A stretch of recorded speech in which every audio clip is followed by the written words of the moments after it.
Okay, this will be a somewhat supplemental video to my last reading in Leviticus, because we were reading about the various feasts that were part of the law of Moses. Excuse me.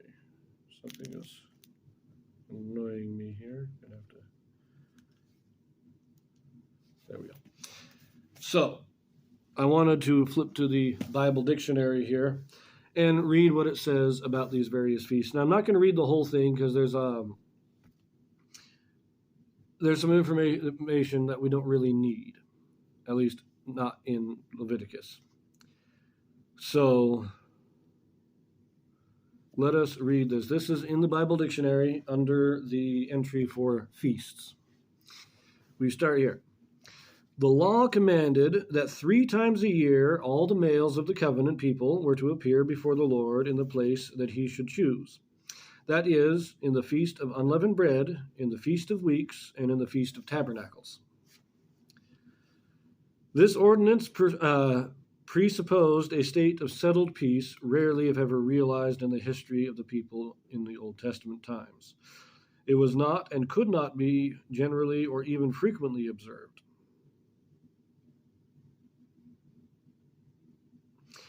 But we do read, Elkanah, a pious Israelite in the times of the later judges, went up to Shiloh once a year. This is Elkanah. He is the father of Samuel the prophet. That's what they're talking about there. In New Testament times, the case was altered. The Jews came up from all parts of the land with much more regularity to keep their 3 great feasts. Okay. Starting off, the Feast of the Passover was instituted to commemorate the passing over the houses of the children of Israel in Egypt when God smote the firstborn of the Egyptians, and more generally, the redemption from Egypt. The first Passover differed somewhat from those succeeding it. On the 10th of Abib, the first month, this would be roughly equivalent to March or April, a male lamb of the first year, without blemish, was chosen for each family or 2 small families in Israel. It was slain by the whole congregation between the evenings, or between sunset and total darkness. That's what it means, in the twilight time of the 14th of Abib. So on the 10th, you picked the lamb. On the 14th, you slayed it, and you sprinkled the blood. This was all, we read all about this in Exodus, so this is just a refresher. And its blood sprinkled on the lintel and 2 side posts of the doors of the house. It was roast with fire, and no bone of it was broken. It was eaten standing, ready for a journey, and in haste with unleavened loaves and bitter herbs. Anything left was burned with fire, and no persons went out of their houses until the morning. That's our first Passover. That is the event that started the Passover. Everything that comes after that is to commemorate that original Passover. Now, we continue. 3 great changes or developments were made almost immediately in the nature of the feast of the Passover. First, it lost its domestic character and became a sanctuary feast. In other words, in that first Passover, people ate it in their own homes. They each had their own sacrificial lamb that they would eat in their homes. But now it is becoming, you bring the sacrifice to the temple or the tabernacle, and you perform the sacrifices in the approved sanctuary. Number 2, a 7 days feast of unleavened bread, hence its usual name, with special offerings was added. So we have the Passover on the 14th, and then you have 7 days of the Feast of Unleavened Bread, taking you to the 21st. Actually, I think it was the 7th to the 14th. So the 7th is the Passover, and taking you to the 14th for the Feast of Unleavened Bread. The first, or the Passover, and 7th days were Sabbaths and days of holy convocation. So 8 days long, 14th to the 7th to the 14th, I think. Or I think it was actually 10th to the 17th, something like that. I can't remember. We'd have to go back to Exodus, but it's still 8 days long. You have a Sabbath, then 7 days to another Sabbath. Anyways, number 3, the feast was connected with the harvest. On the morrow after the Sabbath, approximately the 16th day of Abib, a sheaf of the first fruits of the harvest was waved before the Lord.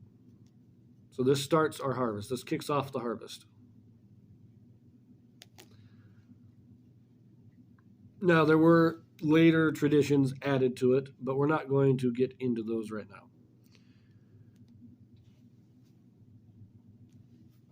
Stepping over here. 50 days after the feast of the Passover, the feast of Pentecost was kept. During those 50 days, the harvest of corn was being gathered in.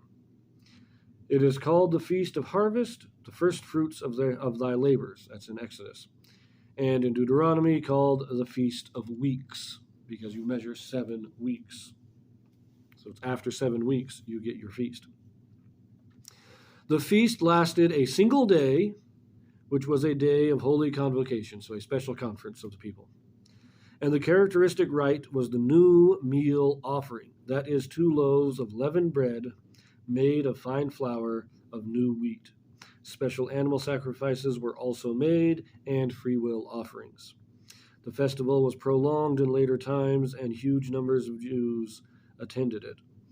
Of this, the narrative in Acts 2 is sufficient proof. It had the same evil reputation as the Feast of Passover for tumults and massacres, and we don't need to read that. Anyway, so this is what we got. We got Passover. We have the Passover feast. You make your sacrifices. You then have 7 days of unleavened bread and the feast of unleavened bread at the end. The next day, or the day after that Sabbath, we wave the first harvest. We then bring in the harvest over the next 7 weeks, and then have the Feast of Pentecost on the next day. Special day of feasting and celebration, and offering a portion of the harvest to God. Now remember, you're not supposed to eat anything of the new harvest until after that portion has been offered. It was a little confusing when we read in Leviticus how this works, but from the way this is saying it here, it's you have the Passover, and you have the Feast of Unleavened Bread and all that. Then you start the harvest, and you bring in that initial, the first sheaf from the harvest for the priest to wave. But you don't eat anything of the harvest until the day of Pentecost, when you make a offering made with the first flour that you have made from this harvest. Once God has been given his portion, then you can eat the harvest. Now, we move on. The Feast of Tabernacles, or of Ingathering, called by later Jews the feast, and reckoned by them to be the greatest and most joyful of all, was celebrated on the 15th to 21st days of the 7th month. To the 7 days was added an 8th, the last day, that great day of the feast, as stated in the book of John. A day of holy convocation which marked the ending not only of this particular feast, but of the whole festival season. The events celebrated were the sojourning of the children of Israel in the wilderness and the gathering in of all the fruits of the year. The sacrifices prescribed by the law were more numerous than for any other feast, and impressive ceremonies were added in later times. So this is our festival season.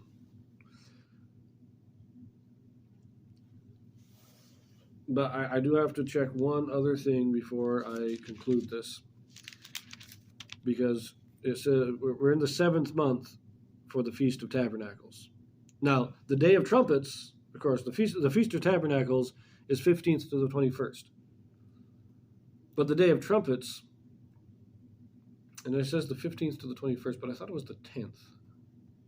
7 days, but starting on the 10th, with the first day being... So that's an interesting one. We have to step back and take a quick look at that. But I want to see if we can get a calendar. Okay.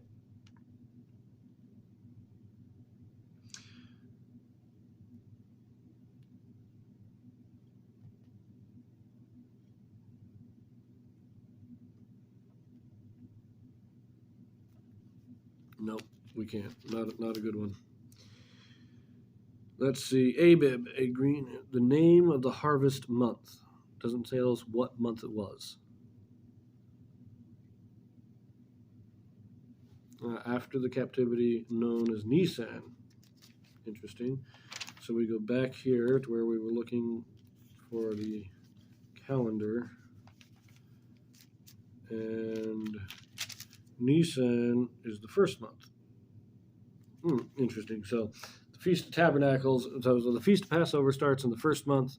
50 days later, so about 2 months later, talking about in the third month, we have Pentecost, and then in the seventh month, we have the Feast of Tabernacles.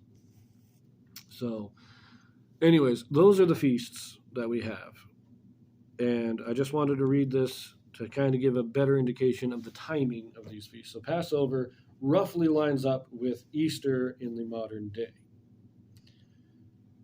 And then you have Lent in the Catholic tradition is 40 days, not 50, but it's kind of somewhat analogous to Pentecost. So anyways, I'm going to end this video here before I get too confusing. Other feasts were added later, and we will talk about those later when we get to that point in the histories, but these were the feasts that were commanded by the Lord.